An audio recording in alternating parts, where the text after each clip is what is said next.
છાશ ઉનાળામાં તો લગભગ દરેક ઘરમાં જોવા મળે, ખરું ને? પણ શું આપણે જાણીએ છીએ કે આયુર્વેદ એને માત્ર એક ઠંડુ પીણું જ નહીં પણ એક શક્તિશાળી ઔષધિ તરીકે જુએ છે? ચાલો આજે ગાયના દૂધની છાશ પાછળ રહેલા આ પ્રાચીન જ્ઞાનના દરવાજા ખોલીએ. તો સવાલ એ થાય કે આ જે રોજિંદી સામાન્ય લાગતી છાશ છે એમાં ખરેખર એવી તે કઈ તાકાત છુપાયેલી છે? શું તે ખરેખર એટલી શક્તિશાળી છે જેટલી આપણા વડવાઓ કહેતા આવ્યા છે? ચાલો આ સ્ત્રોતના આધારે એના રહસ્યોને સમજીએ. કોઈ પણ વસ્તુના ફાયદા નુકસાન સમજવા હોય ને તો પહેલાં એના મૂળભૂત સ્વભાવને સમજવો પડે. તો ચાલો સૌથી પહેલાં એ જ જોઈએ કે પરંપરાગત શાસ્ત્રો છાશના ગુણધર્મો વિશે શું કહે છે. જો આ બહુ જ રસપ્રદ વાત છે. આપણને સામાન્ય રીતે લાગે કે છાશ ખાટી હોય, પણ એવું નથી.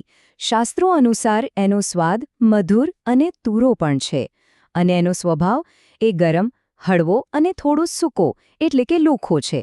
પણ સૌથી મહત્વની વાત છે એનું મુખ્ય કામ, ગ્રાહી. એનો મતલબ છે મળને બાંધવાનું. આ એક જ ગુણ એના ઘણા બધા ઉપયોગોનો પાયો છે.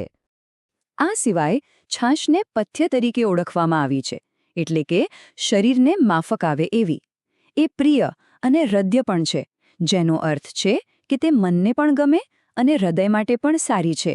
અને રુચિકર એટલે કે જો ખાવાનું મન ન થતું હોય ને તો એ ભૂખ ઉગાડે છે. સારું, તો આપણે એના ગુણધર્મો તો જોયા, પણ આ ગુણો શરીરમાં જઈને ખરેખર કરે છે શું? ચાલો હવે એના સ્વાસ્થ્ય લાભો પર નજર કરીએ. છાશને એક ઉત્તમ ટોનિક જેવી ગણવામાં આવી છે. એ પીવાથી તૃપ્તિ મળે, શરીરમાં જાણે નવી સ્ફૂર્તિ આવે અને શક્તિ પણ વધે. અને હા, જેમને ભૂખની સમસ્યા હોય એમના માટે તો એ પાચન સુધારીને ભૂખ જગાડવાનું કામ કરે છે. ટૂંકમાં એક સંપૂર્ણ પાચક પીણું. અત્યાર સુધી તો બધી સારી સારી વાતો થઈ. એવું લાગે કે છાશ તો બસ પીધા જ કરવી જોઈએ. પણ શું એ હંમેશા અને બધા માટે ફાયદાકારક છે? જવાબ છે ના. અમુક એવી પરિસ્થિતિઓ છે જેમાં છાશ લેવાનું ટાળવું જ હિતાવહ છે. ચાલો આ બહુ જ મહત્વની વાત સમજીએ. આ જે તફાવત છે ને એ સમજવો ખૂબ જ જરૂરી છે. એક બાજુ હરસમસા, મરડો, ઝાડા જેવી તકલીફો હોય કે પછી પાચનશક્તિ સાવ મંદ પડી ગઈ હોય, મેદસ્વીતા હોય, કમળો હોય, એવી પરિસ્થિતિમાં છાશ અમૃત જેવું કામ કરે છે. પણ એની બીજી બાજુ પણ છે. જો શરીરમાં ક્યાંય ઘા, ચોટ લાગી હોય, લોહી પડવાની તકલીફ હોય, ચક્કર આવતા હોય, સખત કબજિયાત રહેતી હોય કે પછી ચામડીના રોગ અથવા આમવાત જેવી તકલીફ હોય તો એ જ છાશ નુકસાન કરી શકે છે. આ બતાવે છે કે એનો ઉપયોગ કેટલો વિવેક વાપરીને કરવો જોઈએ. પણ વાત હજી અહીં પૂરી નથી થતી. આયુર્વેદનું જ્ઞાન આનાથી પણ વધુ ઊંધું છે. એવું નથી કે બધી છાશ એકસરખી હોય. એને બનાવવાની રીત અને એની ઘટતા પરથી પણ એના ગુણધર્મ બદલાઈ જાય છે. એક નાનકડું ઉદાહરણ લઈએ.